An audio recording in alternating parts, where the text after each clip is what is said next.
if you look at the changes, this is from CNN. If you look at the changes in the voter turnout and the percentages that they got between 2012 and 2016, Hillary Clinton got 88% of the African-American vote. Donald Trump got 8% versus 2012. Barack Obama got 93%. So she lost some of the African-American vote, plus the African-American vote was down. Same with Latinos. She lost 6 points in the Latino vote. Versus Donald Trump actually gained. Donald Trump, only group that he didn't gain in is quote unquote millennials, 18 to 29. 54% went with Hillary Clinton as opposed to Donald Trump, Barack Obama rather, who got 60%. So Hillary Clinton lost the millennials. And then Donald Trump didn't change for Mitt Romney. They both got 37%. Those are those same college kids. They're younger brothers. That's all. Let me see if I can get another graphic up. This is the income breakdown. You can see the numbers here underneath 30,000. This is an important graphic, right? Underneath $30,000 a year, 53% went with Hillary Clinton.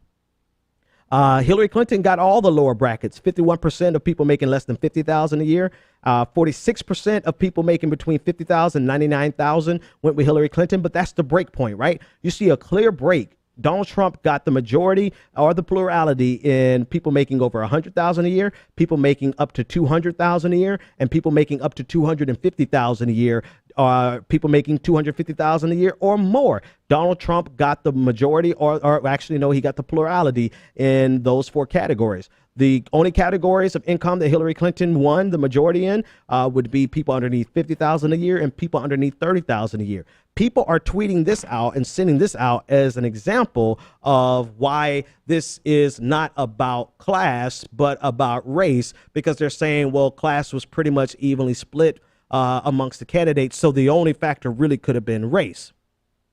OK, no, the factor could be that for the entire election, the liberal media elite, and I had Sarah Smarsh on the air discussing her article, Dangerous Idiots, how the liberal elite failed the working class.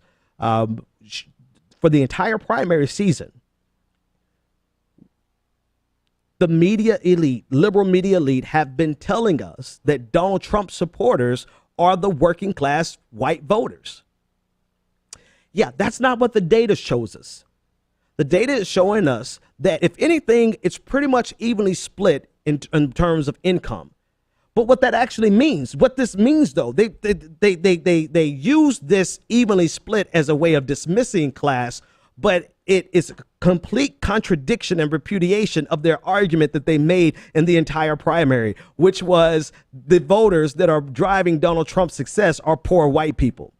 That's not what the data says. The data says that Donald Trump supporters, the income distribution is pretty much the same as Hillary Clinton's. That means that there are a lot of rich people who are supporting Donald Trump. There are a lot of middle class people who are supporting Donald Trump, and more working class people supported Hillary Clinton. So this completely eviscerates the idea that Donald Trump was promoted into the White House by poor white people, which blew me away because the Washington Post immediately came out with an article today talking about how Donald Trump won the backlash of the white working class. No, you simple-minded imbeciles. Donald Trump won because he rewrote the electorate. Donald Trump won because he motivated his base. Donald Trump won because he was an outsider on a change election year, and Hillary Clinton was a quintessential insider. Donald Trump also won because he panders and plays to those rich, white, racist, misogynistic pigs who make a game out of sexism, who make a game out of racism, and they have enough money to just prance around the country making light of all these situations. That's how he won. These people ain't broke. You're trying to make it seem like these are people in the trailer park. No, these are people who live in your neighborhood. These are people who eat sushi at your sushi bar. These are people that you'd like to say that you have some commonality with because all of us want what's best for America. We want what's best for the world. No, this person, when they leave your presence, they get online and they are the #1 perpetrators of this type of misogynistic, racist trope.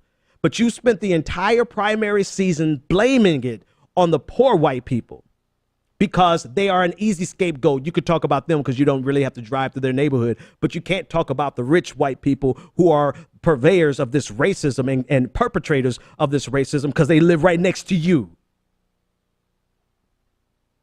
So completely miss me with this entire narrative of poor people supporting Donald Trump when Donald Trump's support looks exactly like the rest of America: poor, middle class, and rich racist.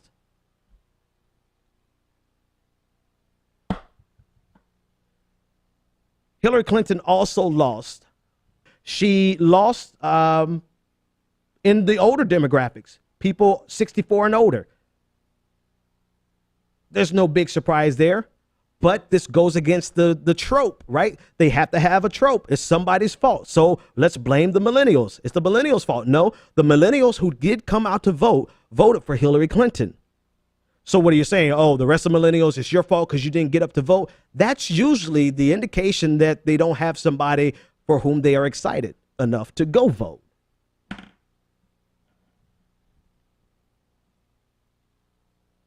Hillary Clinton lost gains, like she lost percentage points with women, with white women. She lost percentage point. I think she lost 10 points with white men. I mean, she couldn't appeal to white men because they made a sport.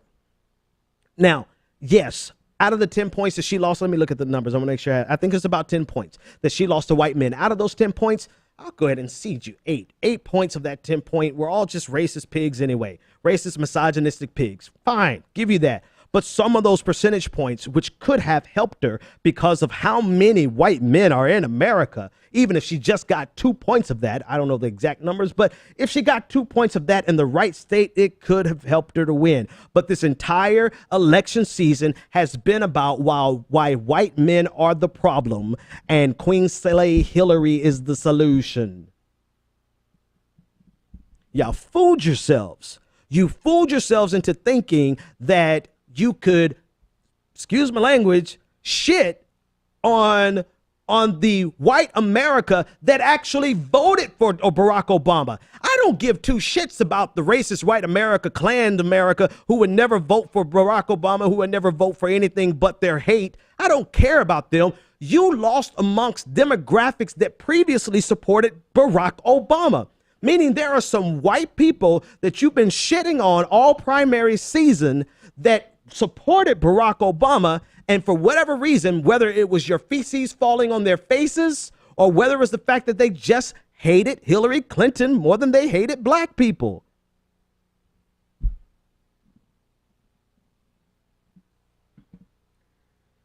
Anyway, that's it. That's it. I'm from this point forward, I'm going to leave Hillary Clinton alone because she's gone. She's gone. She's going to make her money. She's going to make $1 million a speech. Y'all thought she made some money before. She's about to make $1 million a speech out in this bitch. She's gone, and I will be fascinated to see how many people can actually pivot from criticizing Hillary Clinton ad nauseum. And do you actually have content enough to not criticize Hillary Clinton? I don't know, but I do. And I'm not talking about Hillary Clinton anymore. What I'm talking about are the people who are left that want to carry on the Clintonism legacy. They must go. Bye, Felicia.